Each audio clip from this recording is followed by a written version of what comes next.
Bobby Jean. There's a very good possibility that she would have hurt Noah, even if the two had bonded. After a few weeks of bouncing around in the foster care system, Noah was placed in the temporary custody of his great-grandmother, Evangeline Hernandez. He would go on to stay with for 9 months. Who's yellow? Oh, James has the key card. Loving caregiver. James, this way. Perhaps the most enduring bond of his life while staying with Evangelina. Sometimes he called his great-grandmother Mom. Evangelina was getting him to all of his doctor's appointments and kept him clean and well fed. She made sure he had plenty of age-appropriate toys and enriching activities to do throughout the day. Noah was thriving with her care. However, like many of the narcissistic parents we covered, Ursula and Jose wanted nothing more than to sabotage their son's life. They felt that DCFS had robbed them of the first month of caring for their son. And DCFS couldn't find concrete proof that Ursula was responsible for Bobby Jean's skull fracture. The investigation was determined to be inconclusive. Noah was subsequently returned to his parents. Evangelina expressed concerns about the reunification between Noah and his parents. His great-grandmother didn't feel like they were ready to take care of their son, but her concerns didn't seem to count for much. So one would think that once Ursula and Jose got their son back, all would be sunshine and daisies, right? It wouldn't be long before the family was back on DCFS's radar. In November of 2016, when Noah was just a little over 2 years old, Kaiser Permanente called DCFS to let them know that Noah had missed his last 8 doctor's appointments. In fact, they had missed 8 appointments in the course of just 6 months. Because of Noah's young age and his history with DCFS, it was very important that he was being seen by a doctor. This isn't just important for at-risk children. In general, babies and toddlers need to reach a lot of developmental milestones. If Noah wasn't showing up for his doctor's appointments, there was no way for professionals to monitor his progress. Ursula claimed it was an issue with the family's insurance. That was quickly proven to be a lie. A social worker verified Noah always had medical coverage. It never lapsed. Again, DCFS had to intervene. When they visited the family's home to investigate, they found that Noah was so weak and malnourished that he couldn't even walk, which placed him in the first percentile of boys his age. At 2 years old, he weighed just 17 pounds. The average weight for a 2-year-old boy should be between 27 and 30 pounds. Jennifer Montano said he appeared very thin. His eyes were hollow. Again, if Noah had been going to his regular doctor's appointments, this would have been a non-issue. Ursula and Jose had hidden the little boy for a reason. Ursula said Noah ate too much, which made him vomit and thus not gain weight. She explained that he was a troublemaker and would run around the house eating everything until he couldn't take it anymore and threw up. Once again, Noah was removed from his parents' custody. This time he was placed in a treatment center called Bithias House in San Gabriel Valley. There the goal was to restore his health, which was exactly what happened. Noah didn't have any of the issues his parents I know you're very quiet. vomiting or not eating. The administrator of Bithias House, Michelle Thompson, said he was not quite caught up, but almost there. He was running around, he was sliding off the slide. He would call himself Noah. Afterward, Noah was returned to the care of his great-grandmother, Evangelina. During this time, the two lit up each other's lives. By now, Noah was walking, talking, and singing. His favorite song was Along with Dogs. He loved clothes, and he would hug his great-grandmother and say, "You know what time it is, Grandma? It's time for you to hold me and tell me you love me." Even though Evangelina had temporary custody of Noah, his parents were They were allowed to take him for a few hours at a time, which broke Evangelina's heart. Noah would scream and cry for up to 45 minutes before and after each visit and kept telling her that he did not want to go. It didn't really even seem like Ursula and Jose were that enthusiastic about being with Noah either. The couple never made their son a priority. Oftentimes they bailed on visitation, much to Noah's My bad, James. But when it came to the DCFS investigation, the couple made it seem like they really wanted Noah back and fought to get their rent. Purple snipe. In 2017, the DCFS investigation that had Noah removed for the second time lasted a year and a half. Noah would be returned. Don't sound like it. But Ursula and Jose were given stipulations, including enrolling Noah in daycare and therapy. He needed to show up at his doctor's appointments, and the couple needed to complete a parenting program with a focus on parent-child bonding. All of this would be arranged with the help of DCFS, and he would have a specific social worker to help him oversee this process.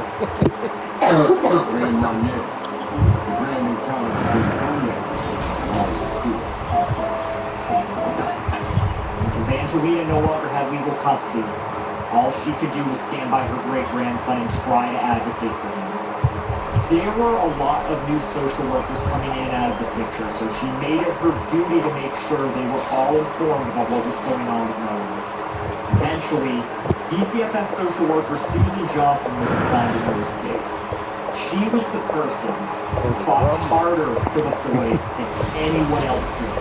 Her job as a continuing services child social worker required her to oversee the reunification of the family and report back to the courts. Her colleagues had warned her, and Ursula and Jose, The original. manipulators and proven liars.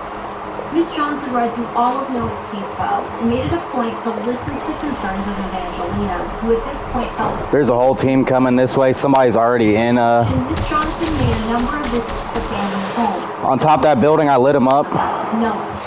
Ms. Johnson expressed a lot of concern regarding Noah. He seemed to exhibit telltale signs of CA in his arrest. She noticed this with some of the other children as well. You good on that? No one really seemed to be as bad off as Noah. Ms. Johnson was worried that Noah was being used as a scapegoat in his family. According to psychologists, some families will adopt the method of a scapegoat. Oh yeah, he's right next to you. Dysfunctional families' relationships, You get him? whether it be consciously or subconsciously. They will sometimes choose one member of the family to inherit all of the blame for their problems. Anything bad that happens within the family is assigned to one of the children. They take the biggest punishment, mental and physical. Several months into the reunification plan, Ursula and Jose failed to enroll Noah in therapy or daycare. He never completed the parenting classes they were supposed to take. In fact, they ignored everything the court was requiring them to do. Noah was telling family members and social workers that he did not want to be with his parents. Despite Ursula and Jose's unwillingness to cooperate, the courts decided to keep moving forward with the reunification plan. Ms. Johnson told the court that Ursula and Jose had lied to her multiple times. They continually lied about obtaining medical insurance, and they still weren't getting Noah the medical attention that he needed.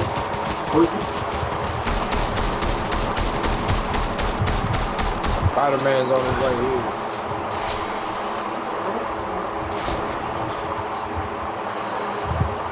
Over here. But even lied about being pregnant. She denied 2 He's low. Got him. only to give birth. He tried to get his friend's reboot card. Allegedly, Ursula tried to sneak out of the hospital with her baby because she knew that DCFS was going to be called, and that would open a new investigation. Susan Johnson would try to make unannounced home visits to the family. Chaz, But Gotcha. most of the time, they wouldn't answer their door. They would Chaz, take I never know where you excuses such are, as and then when I claiming start they were shooting, you start shooting right beside me, and it scares the shit out of me every Did not time. have an official warrant. By the spring of 2019, Noah was just 4 years old. His life hadn't gotten Oh, there any goes better another guy. whatsoever. He was no closer to a normal childhood. And the few advocates he had looking out for him seemed to be meeting constant obstacles. In March of 2019, Miss Johnson showed us the address Ursula and Jose claimed to live at, only to find that he didn't live there at all. Jose's sister answered the door and said her brother and his kids had not lived there for at least 4 months. His mother, Yuvia Barrios, said the family occasionally stayed there and confessed to being worried about her grandkids. Noah was always hungry, according to Ms. Barrios, who also worried about her grandchildren not being in school. In March 2019, Noah's aunt, Maggie Hernandez, called the hotline to report a troubling conversation that she had with her nephew. In this conversation, Noah told her some things that led her to believe that he was not only the victim of CA, but SA as well. She said it wasn't just this conversation that made her think that he was experiencing SA, but also a change in his entire personality. His demeanor was different. During an overnight stay, Noah had night terrors and complained that his butt was hurting. Above all, Noah changed from an exuberant boy to a fearful one. She said she was very worried that nobody else would be willing to advocate for him. Susan Johnson learned about this report. she read it, she immediately paid a visit to the home to investigate. What she found in this visit was the last straw for her. Noah's arms and neck were covered in bruises, and his back was completely lathered in some thick white cream that she couldn't identify. Ursula tried to explain that the bruising on his neck and upper arms was just because Noah was clumsy. She also said that the cream on his back was for eczema.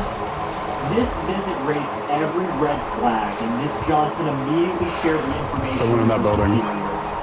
She Never mind. told them about his extensive bruising and that it seemed like Noah was being coached about what was happening to him. He told Miss Johnson that he was being hit, but then later recanted his statement, which is something often seen in victims of CA and DV. His parents had also been given countless opportunities to get him medical attention and to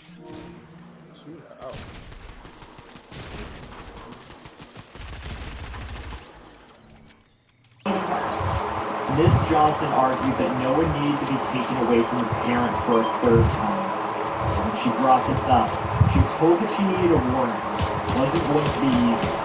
It seemed that her superiors were not paying much attention to her concerns. The only thing Miss Johnson could do was file a report and let investigators look into the case. However, as we've seen in other cases, recently that of Anthony Avalos, as soon as investigators get involved, a new caseworker is brought in to take the lead on the case. This new caseworker is Maggie Vasquez Ducos. This is an epic, action-packed, adventure-filled story of athletic brewing, revolutionary, non-alcoholic beer, and the founders behind it. I'm Bill. And I'm John. You see, this is no ordinary non-alcoholic beer. These are great-tasting brews that are... Fuck, they're over there by James. And they all started with a crazy idea. It's just one guy. He was the one sniping me, and he swung over here. And one that actually tasted great. Oh, wow. Shit. That's a great idea. I'm very happy. Just to totally bring If you're familiar with Anthony's case, or the case of Gabriel Fernandez, then you'll remember how their social worker, Barbara Dixon, was dismissive, uncaring, and downright negligent as it pertained to both of them. Fortunately for Noah, Ms. Ducos... I wasn't paying attention how far out I was. As soon as she entered the picture, she started to undo all of Ms. Johnson's work. I'm not She did gonna not make it read out. any of Noah's reports. The very first time she showed up at the residence, she found a Where you at? Down here. In Storm. something. Ducos believed them right away. They went on to explain how the previous social worker, Susan Johnson, and the rest of DCFS were out to get them.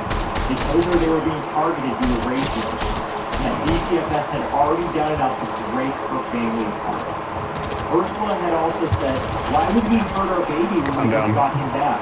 I have Guy had right this here. case open for 4 years, and I have been told I'm good enough to only have my 2 kids, but not enough. How does that work?" It didn't take much to fool Ms. Ducos into believing that they Oh were wait, they're honest. gonna tie people? When she talked to Noah, he denied any claims of Four. CA or SS. As such, she decided that none of the previous reports were truthful. It's me and Henry versus 2 solos. As inconclusive. At the same time, Susan Johnson still hadn't given up on Noah and was desperately working to get him out of his toxic household.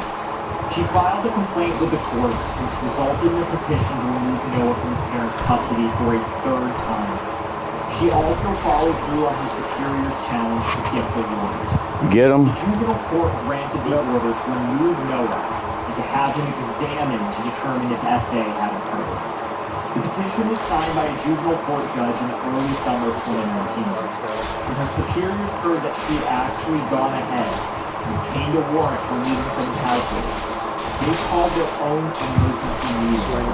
Susan Johnson, He's swinging. Maggie Vasquez Ducos, and DCFS leaders discussed Noah's case and whether or not they were going to follow through. Ms. Johnson later recalled trying to advocate for Noah and his team. She tried to warn everyone that if they didn't act on this court order, they could have a dead child on their hands. One of the members told Ms. Johnson to stop talking, while Ms. Ducos said she believed the boy Got him. and there was nothing wrong with the family. Ms. Ducos also accused Ms. Johnson of siding with Evangelina Hernandez Good job, in an Chaz. attempt to sabotage the family and keep them away from Noah. She She also said that she was concerned Hey, listen, Chaz has a very important role as the decoy. discrimination due